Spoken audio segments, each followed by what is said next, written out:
পবিত্র ঈদুল আজহার 2 দিন আগে কেনাকাটায় যখন পশুর হাটগুলো মুখর থাকার কথা, তখনই বাগড়া দিয়েছে বৈরী আবহাওয়া।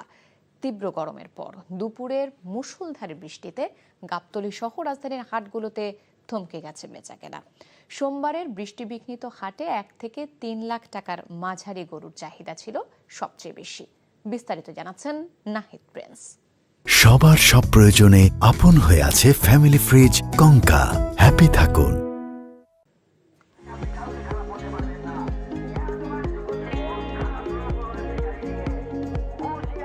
দোরগড়ায় পবিত্র ঈদুল আজহা, শেষ মুহূর্তের কেনাকাটায় বাধা হয়ে দাঁড়িয়েছে বৈরী আবহাওয়া।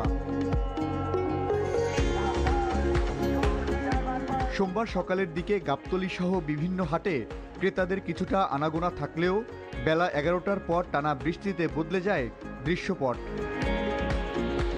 আমরা গতকালকে রাতে আসছি, একটা গরু বিক্রি হয়েছে, শাহিওয়াল আছে, ইন্ডিয়ান নেপালি গির আছে, এইগুলাই আছে বেশি। একটা বিক্রি করছে একটু আগে 5,30,000। প্রতিকূল আবহাওয়ায় যারা হাটে এসেছেন তাদের নজর এখন ছোট ও মাঝারি আকারের গরুর দিকে।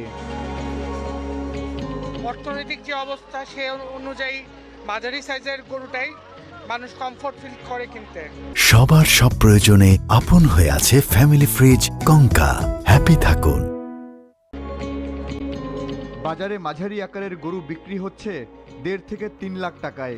1200 থেকে 1500 কেজির বিশালাকার গরুর দাম হাঁকা হচ্ছে 25 থেকে 55 লাখ টাকা পর্যন্ত।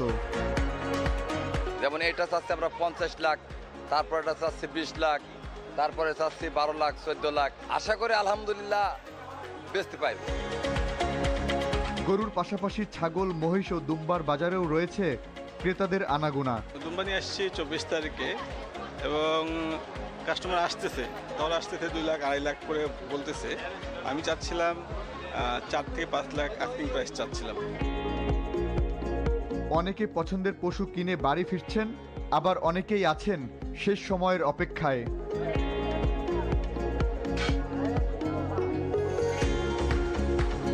Nahid Prince, NTV news, Dhaka.